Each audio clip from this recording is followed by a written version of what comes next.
And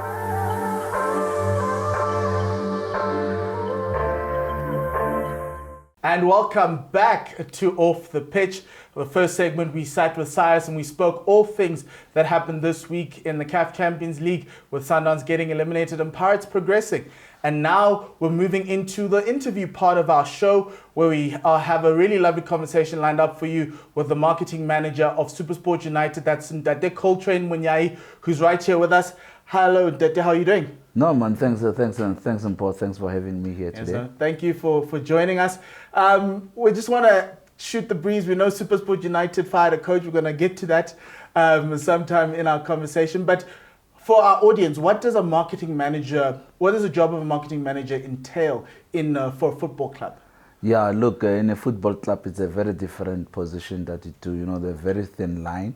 But what I can do to educate the viewers there, the marketing manager, you know, marketing is so broad.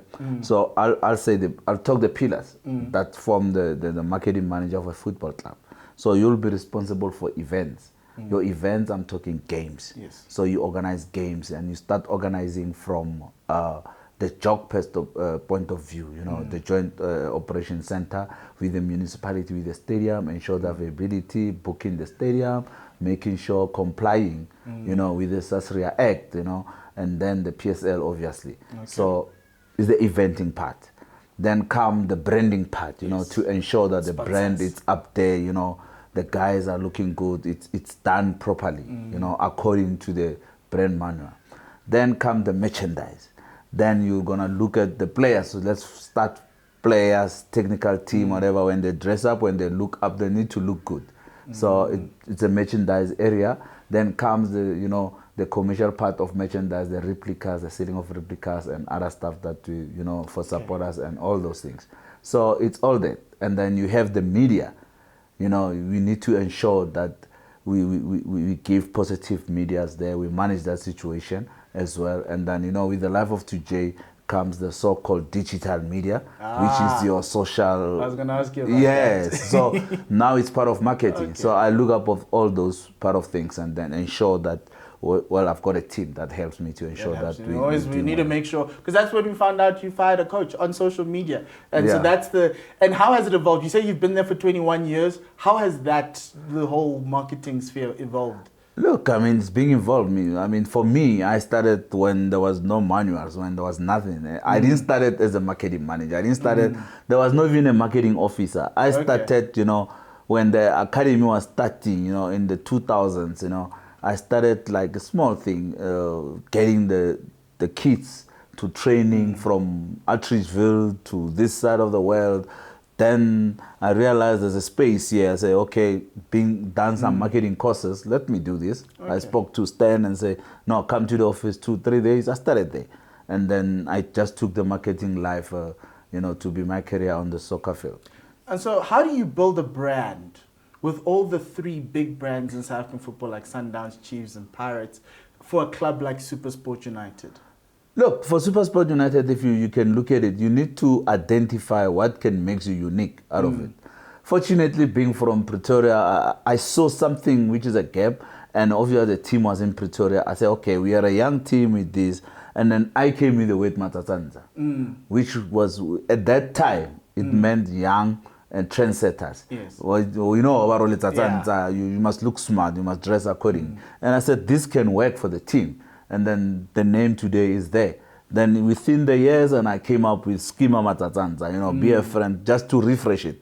But it still stayed there. So it was like, be separate, you know. Don't force a 40-year, 50-year-old to support SuperSport United. Just get the young ones. And by that time, we were lucky. We were training at TUT. So our market was that.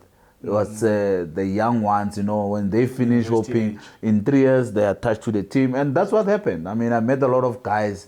I mean, I can't believe the coach of Skukun was one of my guys who I used to give him tickets to give to the students. Today he's a coach. And he reminded me, no, when you play Caledonian, you used to come and say, oh, hey, life is good. The other one is an assistant director, you know. So, but they still love the club. So that's how we built the thing. Our target, and I think it didn't change, it's more youth and going to the elders. So let's move on to the on-field stuff.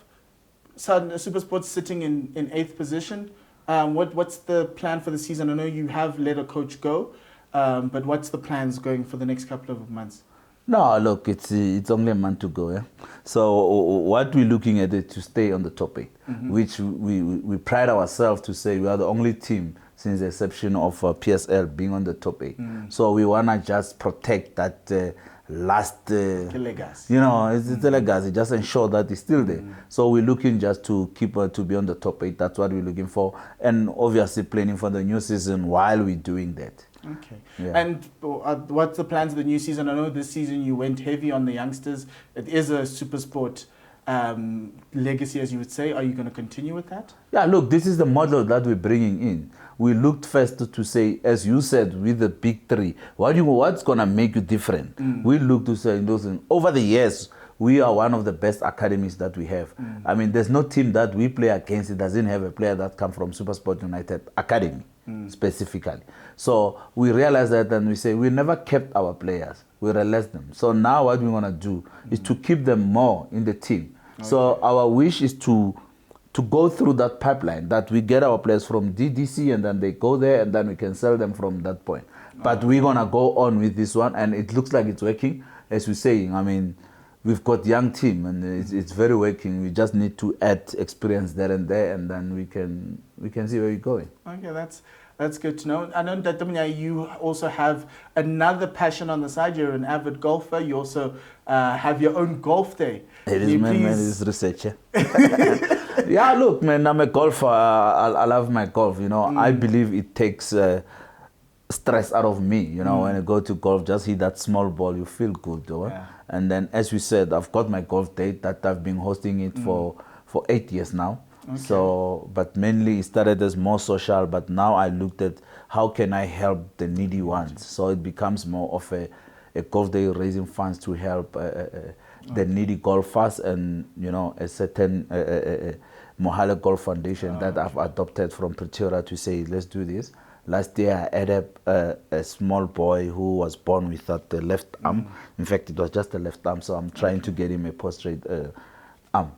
Okay, no, thank you very much. All I'm saying is invite us. I'm a 22 handicapper, so if you are happy, you can invite us. No, look, I mean, you are invited. Make sure you save it on a diary. Second week of December, Rand Park, we're there. Okay. But before, let's have a round and see if we can make 22 to 80.